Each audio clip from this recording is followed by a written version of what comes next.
Inside Story Uganda. Real source of politics. Mwase mchano basebo ne banyabo banafu mwe n'abalungi abatuliza abali gye muli yonna mwe bali kwera ku mukutu ennaku ziri 10 olwaleero kyali kirabo kitindooza twali tugenda kuziika waswa Samuel Kasirye Gwanga Kasirye Gwanga emyaka nego birikodinga emyaka 2 mirambiranga tufuddeko naye tulina mpukula Tamale amcheka na gonna kulwa mweno wana kimukoze ekibi you have not written tujukiza bantu ebintu bino mwendali nsoma divinity batuga nti Bible yali wadde nnene nnyo naye abawandiisi ba Bible balowooza tejja kuwangala myaka gino gyonna mulimu n'abasuubira nti Yesu agenda kudda kati mu biseera byabwe ebyo abantu babimanyi it would have been a very big volume kakati documentation, this is what I've done for you. But the situation nabaga nti Uganda eringa omuntu agenda ekisolo wezo kulaba convoy wansi ate nga mumuli wakunenga mwetolo olusozi lumu obeeri leka bunyolo yekyuka neddeeno bunyonyi a human being behaves the same buli mukulembeze they behave the same are guided by capital power who get power consolidate it retain it. Even in America there is no term limit for political parties. If president bamubuuza nga Biden nti nzikiridde term emu kine bamubuuza agala kubeera president wa America kino kimmala Dick Cheney advice wa Bush yes kino kimmala naye Ghana ebisanja biba bibiri political naye babakuba of course bakampeni atike nkubuulira teri alekera munne buli omwana lwali emmere n'agimala ku sowaani abatakuse lwaki tebalekayo taamu emu kubanga omukulembeze omulala ne bwajja tulina kitegeeza nti babakuba nabo n'opportunity ebabeezawo singa babeerawo era ligani yabagamba timukyuse constitution yammwe nga tesobola kukyuka ekintu ekyaliwo ne mukijjawo tekiddawo twagala ffe komyawo term limits those one anti kakati mu escape road gye muyina eriemu temuyinza okugaa nti we did this to a person because of his earlier contribution to the country but we're not sure nti naanajja ayina qualities ezo you must defend kuba ekyaliwo ne mukijjawo you must give reasons bomalwega nti just wake up ekyaliwo ne mukijjawo you must defend ate musobola kireetanga Museveni waali muba mumwembalasinga tigwe twawa taamu zimulemeredde tiwati if eminence aga nti wayi pulogulamu zabadde okola buli naku sigaza 2 nemugenda n'omusajja emasaka n'abagamba oba jjinja nemuga nti wayi bwetuba tuddayo omulala atuvuge kitegeeza nti ono tabadde muvuzi mulungi nze ngenda ne mbatunulya nga bawungana kale kankoboolya nkolesedde akatabo kangaako all of the problems eziri mu Uganda we've gone through bino byonna biralogologo the problems we are going through ziri ku kintu eki succession era kantandikira ku succession yabalema okutegeera nakugamba nti eminence nga ayagala omwana we asikira ekyaki eno tayinza mukkiriza kukola menya bulokole nyammwe tayinza kutegeera nti kitamu musiraamu sheekh n'abakiriza okunywa omwenge temujja musikira kitegeeza mmwe temujja musikira kati n'obusika buliko balwanye okuva mu 21 Besigye Bambabazi baani bonna bakubiddwa lwaki tumaze emyaka 2 nga tuli mu succession and the Masai warrior nakugamba iki nti ajja bamemetula kati Masai warrior niye gudde ne Masai warrior gudde Masai warrior ngaba wamani kankubuulire nti kati twitiso kyazira bayezefu mu muhoozi story mawulire mweziri endagano gye yabakozesa is binding abali bavuma muhoozi bali tebalina ndagano bali basaaga yabayita n'abatuuza n'asooka abaddiza endagaano ne bagituna mulaga mugikyuse mu kino nze mbandaba ngani nze mbandaba ataani livening yakikola mbandaba Lioning yachikola. I'm watching it there good. With some Makatavako. Every day you watch it. I took one walk with everybody. We're king. Bobo before me. Neda nze mpoktereka. Ndi mchitawa chino chibaita cha rules and principles. Na chiwandika bili 10 Rules and principles of succession. Mbaga mutagani ya bwiriri. Mbuku na Tamale Mirundi. Yachiwandika 2011. Ndiku page 18. Webatandikira. The two scenarios where the incumbent can either lose voluntarily or retire or is forced out of power. The latter scenario implies that he will have no role in determining the successor. The voluntary retirement is such that the incumbent retains or remains in a strong position to influence and determine a successor. It then naturally follows that the incumbent cannot cede power to somebody he does not know. Knowing in politics that does not stop at somebody's name or face. It extends to a historical bond. Experience shows that it's highly risky for an incumbent to entrust power to somebody without a historical link. By this I mean the long-time relationship. You must have guarantors who can invoke this historical bond if he or she turns hostile. Nelson Mandela in South Africa ensured that his close friend Thabo Mbeki succeeds him. Secondly, a leader does not entrust power to somebody who can easily establish his own political power base within a very short time. It's advisable to incumbents to remain with some sort of influence in the government in the first 5 years following their retirement. This is because human nature loves freedom. It seeks to get out of the shadow of its predecessor especially and establish its own identity and legacy. A person who can easily establish a political power base gets new friends and is easily hijacked by the political opportunists of his new political base. Somebody who feels that his success is attributed to you. This is what we call the politics of overwhelming. A person who believes that he or she's that his or her achievements are related to one's own individual abilities and popularity is usually politically dangerous. However, even turncoats or weak leaders are dangerous. They become an easy target to political manipulation by the opponents and try to prove that they are not dependent on the retired president. A retiring president should never underestimate his successor's political abilities. People change, they are not static. As I pointed out earlier, there is no person who can accurately predict another's mind.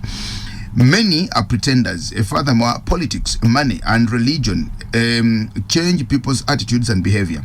This is because they attract new friends with different motives. This explains why when people get money and power or get married, they change their names. In Kenya, Jomo Kenyatta, change their friends. They change their friends. Okay. In Kenya, Mzee Jomo Kenyatta and the Kikuyu Mafia underestimated Daniel Arap Moi. They believe that Moi came from a small tribe among the Kalenjin.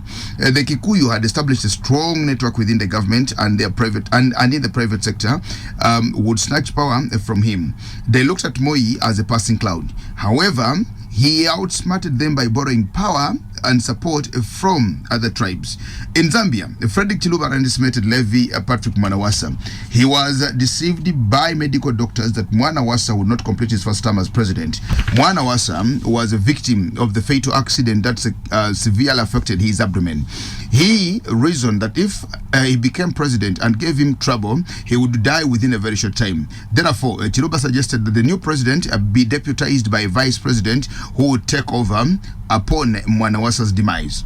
But Chiluba would later pay heavily for this. Mwanawasa subjected himself to a long-term and embarrassing court process where his underpants were exposed to the public. Most of the former allies were put behind bars. Mwanawasa wished to remain and die his own man.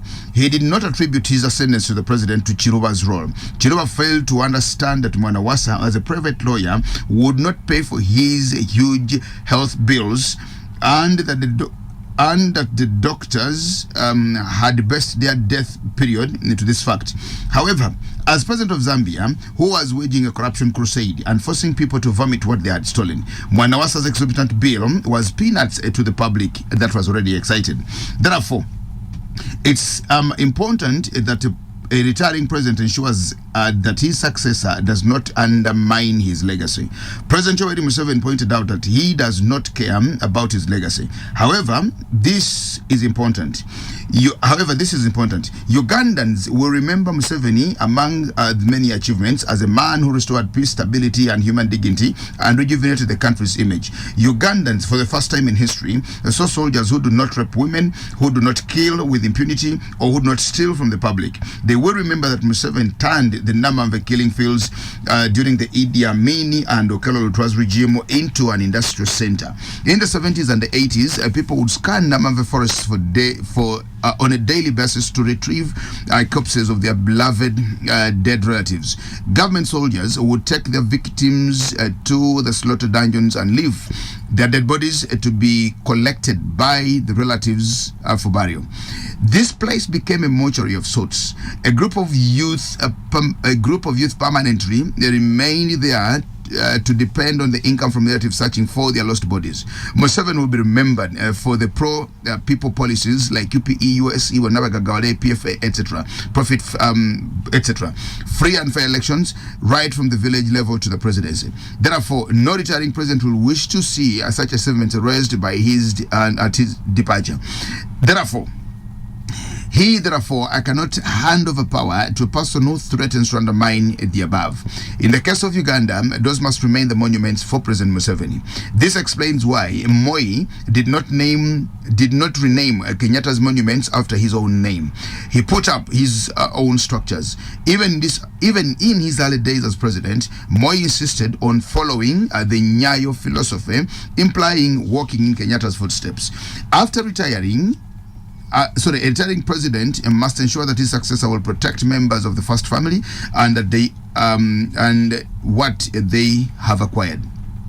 This explains why the first family must have an input in somebody to take power. Although in Zambia and Malawi, it is the former presidents who have borne the wrath of their successors. In many cases, the first family members have become the punching bags of the regime. Even when the president has committed human rights violations, anger is always meted out onto the members of the first family. People often vent their anger on members of the first family. A retiring president must ensure that his successor will protect his security and protection from persecution. He should also be able to ensure his welfare. As people move closer to a global village, internationalization is also closing in. This means that we are having new generations of rights. What was considered as human rights violations have become so. The internationalism through new agencies like the ICC is intended to keep leaders in developing countries on their toes. They use these to have retired. They use these to have the retired to shape their own before taking power. Therefore, a retiring president, in choosing a successor, must bear this in mind. Finally, a retiring president must ensure that he retains some influence in the body politic of the country. The soft landing has always been retention on the leadership of the party in case of a ruling party. However, this renders a retiring president to easily come into a collision path with the new president. The situation becomes worse when the party is not the ruling one. It's what is happening in Kenya. A former president, Daniel Arap Moi, refused to retire and still participates in active politics in the country's politics, at times taking sides in controversial government programs. This has helped him to remain relevant and defend himself against attacks from the enemies. In conclusion, what protects a country from bad leaders and national institutions that can shape the leader's conduct and behavior. The country, through institutions, should make both an entry and exit doors wide and keep them always open. The entrance and the exit doors wide, and keep them always open. Once a leader misbehaves, there should be institutions to enforce accountability. A wise Uganda proverb says that omuyonjo omutono gweguweta enkoko echinsuti. Literally translated in English, to connect a cock must fit in its small cage. It is not the cage that expands to create room for the cock. Likewise, it should be the leaders to fit in the national institutions and not the institutions to expand to accommodate their leaders' personal and selfish interests. Strong institutions should therefore ensure that the leader sticks to his or her roles as a leader interested with power. We should also borrow relief from the Islamic process. Muslims always prefer their successful... refer to their successful brothers and sisters in business communities as Katonda Beyazika Emali. This means that God only temporarily lends them wealth. He is free to withdraw it anytime. This is an apt teaching that is applicable to leadership. Applied secularly, it implies that all power enjoyed by the leaders is lent to them by the people. Anytime they come for it, it should be surrendered willingly, provided they do it through a democratic means and not riots. I therefore submit that the Kakoza group should not waste our time on term limits. It does not take 5 years for a bad leader to show his badness. Secondly, extending the term limit from 5 to 7 years is equally dangerous. If voters cannot remove an incumbent, as Kakoza implies, this means that under the 7-year rule, a person will remain in power for a good 14 years instead of 10 years, almost 3 terms. This defeats the reasoning that they do not want one person to dominate power for a period longer than 10 years. Therefore, it is clear to everybody that Kakoza and the group are pursuing personal vendetta against the president. Their reasoning is that the person who is likely to take over from President Museveni should not enjoy the same working conditions and unlimited presidential term as his predecessor. This is a very big political mistake. Political vendetta against individual enemies is very dangerous, and history shows that such fellows always pay very heavily. Written by Tamale Mirundi. Awasoke watandikirwa. Erojetandikide. Kupeje soka? Soka. Ekitaba kiyita Rules and Principles of Succession 2011. Nchira imyaka 10. GSM. In the Saturday Monitor of March 5th, 2011, it was reported that the cabinet and the movement caucus. Kati kitegera. Bawandika. Mu Lupapula lwa Monitor 2011. The cabinet yatudde, government yatudde, ejiwe kisanja. March 2011. Nembaga nti kasawuli ya government. Which department? Parliament says. Mwiche mutamanyi. Cabinet says. Mbaka wa parliament omwayogera ebyobusiru bwenga ayina omwenge gwe. Nembaga nti MPs want this. Why do you speak in plural? Munomu. Kyabazinga bamujeko batya bali 11 kola mu ya mukaga bazze basatu Lupapula kyo lukiwandiika ne bagani kyabazinga bali bamujeko kubattaka yali ababuza accountability n'omukwano gwalina ne muhoozi ne bagani nasali ye bamugoba mu Judicial Service Commission waliyo $1,000,000 omukazi azunze n'azunga myaka 10 ng'omutanti addeyo nze mbabuulira mbagamba I thank God tindakulira mu kyalo. My experience in the village, when he abuses somebody n'atanyega is dangerous. Ayomba, those people you humiliate like Kadaga, like others, and they come back to serve you are very dangerous people. You rather do with me who shout. Ndiko ja kusiba omuntu omuteke mukomera bali sikubena omuntu omwe ayigigi eyamusiba mu lyagonja betikamye yajeyo musango ngateguliyo omuntu abadde handling billions mu muvunana nti yabba obukadde 3.5 nga bali basatu omukazi atayina mwana nti obwenyabonya makaga ng'emyaka 10 kuba yakala bwa president mu makaga ng'omugoloza nga controlling bonna bakera mu kyakira mu zabalokole. Is that what you think?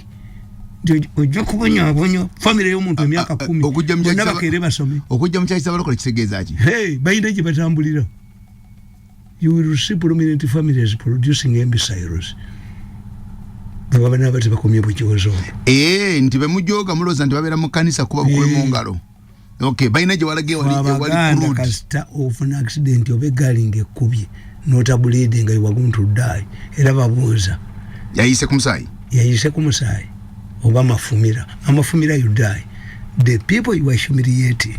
Tumetumana mungu bane tujawa sente mbone tujikanyuko. Mbone tujijjayo. That is your wantanda. You will face it in the future. When they go back they talk. Nje kanisa mujikubi mundewa. Baroya be nakasero. Baze boogedde. Bagamba omulamuzi. Kanisa si yaffe. Ffe twasemayo n'okutwalayo omuwangula emyaka 10 egiise. Lwali yanajja n'agitunulako. Atalina ekyakukola. Kubanga abatunda ettaka bali nakasero. Bateekawo ekibuganda Land Board. Omwana aladdisa omwana najja ne bamukuba empi. Ne bamukuba w'ebisiide. Ne bakuba ekkanisa. Museveni yalagira Nakalema. Ate nga Nakalema Muganda we Regional Police Command. Bwe bazzayo omusango mu kkooti nga baswadde. Ne bategeera nti tuzeyo twabye tukyusiza balooya. Instead of asking, what type of judge is this who can demolish a church? The judge gave them options. I cannot order the demolition of this church. Bali ne bagamba fete kyalina church siya na kanisa bagala kutunda. Museveni in a fit of anger yakwato oyo musajja kuwerere. Mubategera nti omusango guzeyo mu court ne bakwata Kirunda. Court by relief because it was needed. Who told you, gave you orders to demolish the church? The court judgment. Under the ruling of court by reliefs, if you fail to implement a court order, omusango bagukuja ekintu bakikujjako bakudisciplining. Yadi court order. Ne bamusalira amagezi. Omujasi n'akuba mukazi we. Ne bayita Kirunda mukwano gwattu omukazi gwe oyinza okwogera naye. Kirunda yasanga omusajja omujasi akubye. Nakalema n'amuyoola n'akuba munda. Bwakuba amasimu wa Guti. Muzeeyi agambye mumusibe. All of these people, are you going to live with them? Because the Muganda says, you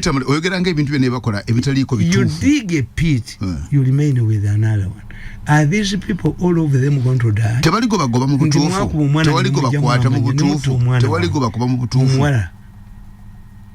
Namatuvu. Ne recent balumba mukazi wange nga nze mbawulira ku recording mutwala omusajja ina sirimu amureping amutte and you see tikine ensonga